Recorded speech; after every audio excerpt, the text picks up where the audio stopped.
South ఆఫ్రికాతో జరిగిన మ్యాచ్లో భారత బ్యాటర్లు చేతులెత్తేశారు. అభిమానుల అంచనాలను తలకిందులు చేస్తూ ఒకరి తర్వాత ఒకరు పెవిలియన్ బాట పడ్డారు. అసలు నిన్నటి మ్యాచ్లో భారత బ్యాటర్లు చేసిన తప్పేంటి? ఆ ఫ్లాప్స్ రిపోర్ట్ ఇప్పుడు చూద్దాం. ఈశాన్ కిషన్ ఈసారి డకౌట్ అయ్యే వంతు ఈశాన్ది అయ్యింది.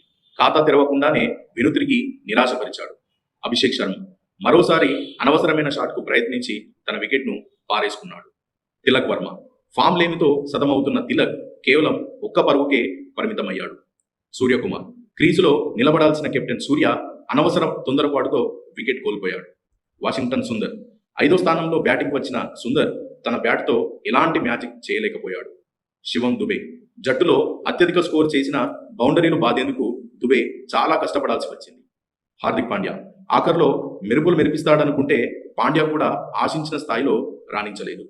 రింకు సింగ్ ఫినిషర్గా పేరున్న రింకు ఈసారి 0కే అవుట్ అయి వచ్చిన అవకాశాన్ని చేజార్చుకున్నాడు. మొత్తానికి భారత బ్యాటింగ్ లైనప్ కుప్పకూలడంతో విజయం సాధించలేకపోయారు. తర్వాత మ్యాచ్లో అయినా మన భారత బ్యాటర్లు రాణించి విజయాలు అందిస్తారని ఆశిద్దాం.